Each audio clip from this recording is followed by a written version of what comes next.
Hey everybody, what's up? October 3rd, Wednesday. All right, 10-year Treasury yields approaching 3.15%.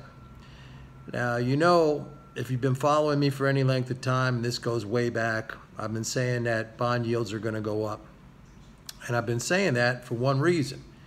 And that reason is the Fed is raising interest rates. And I told you many, many times, you do not buy bonds when the Fed is raising interest rates. The Fed is the monopolist. It's the price setter. It has nothing to do with inflation. It has nothing to do with growth. It has nothing to do with the so-called bond vigilantes. The Fed is the monopolist. It sets prices, and it could set prices. When I say prices, I mean interest rates, but of course that also affects general prices.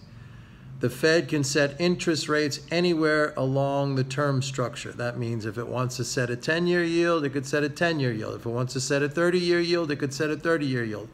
What the Fed uses as its policy rate is the Fed funds rate. But all rates along that curve reflect the market expectation of Fed policy over that term. In other words, the rate on a 10-year yield will reflect the outlook on Fed policy over a 10-year period. Now, if the Fed keeps saying we're going to raise and we're going to raise and we're going to raise, eventually the rates go up along the curve.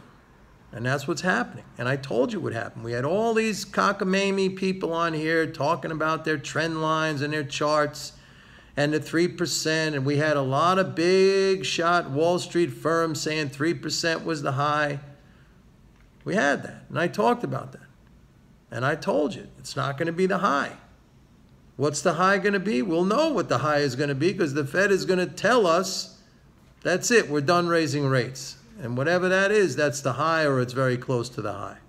It's very simple. In December 2015, the Fed said, we're going to start raising rates. Okay? They hadn't, up until that point, they hadn't raised rates in 9 years. I think their last rate hike was 2006, and then they said before December 2015, earlier in the year in 2015, they said in December, we're going to start to raise rates. They told us. Who paid attention? Me. I paid attention. I told my people, I told my followers, I told everybody on this channel who watches me, I'm going to raise rates. I had people buying inverse Treasury ETFs. A lot of you who are my subscribers. You got in there. That was great. But then there was a long period of time where those things did nothing. And a lot of you were like, what's wrong with this? What's wrong, Mike? They're not going up. They're not going. I said, be patient. Be patient. First of all, a lot of these ETFs, they're not very good instruments, all right? Or they had decay built into them because of the slope of the curve. All right, it's technical. I'm not going to get into that on this video, but I just said be patient. And we had all these smarty pants people saying no, 3% is the top. We had big Wall Street firms saying that 3% is the top. I talked about that here. In fact, I think I posted some stuff up on my blog, Mike Norman Economics, those guys calling 3% the top. I said, no, it's not going to be the top. And this is not the top either, 3.15. We'll know the top because the Fed is going to tell us that's the top. We're done. It's very simple. The bond market is the easiest market in the world to trade because it's a monopoly. Back in the day with John D. Rockefeller's Standard Oil, if he said, I'm going to put the price of oil here, that was going to be the price of oil. That's it.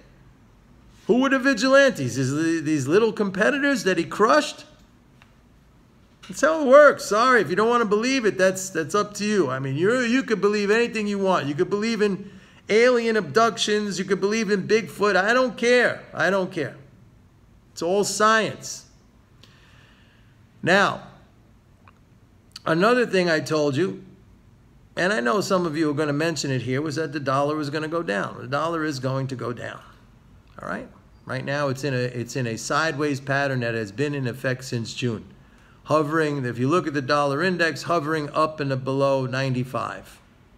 Went up a little bit above 95, then that recently down below 95, back above 95. Just been kind of like sideways action.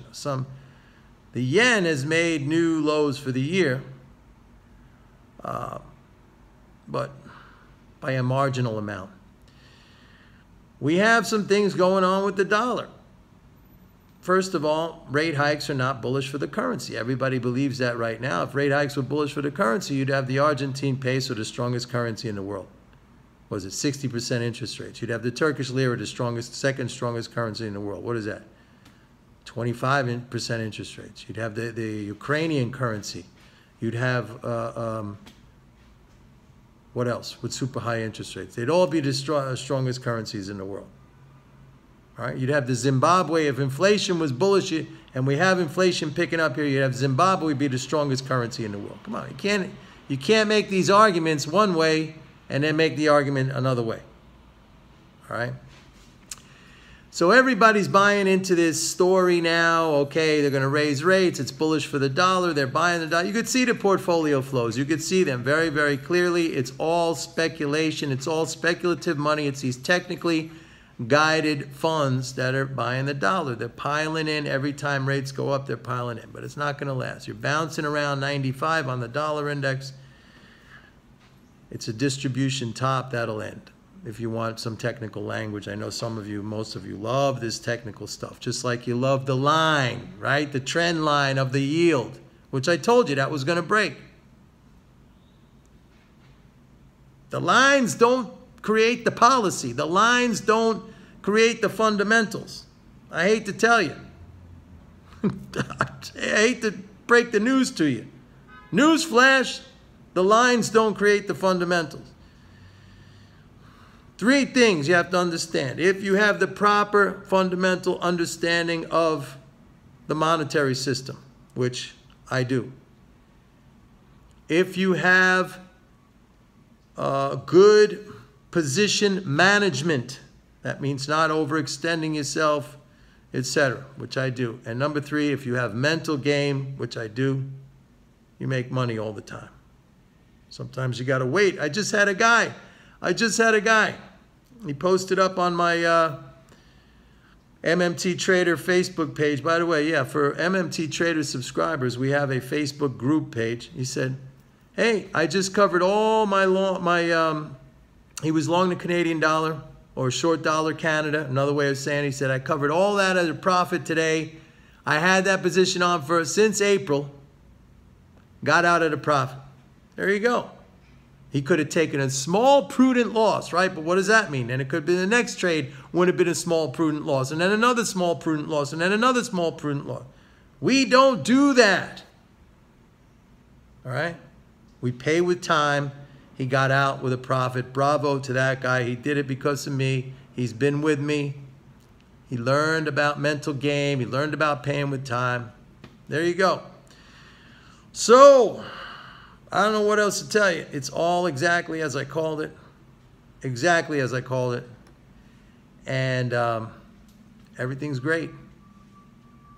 See you later. Bye-bye.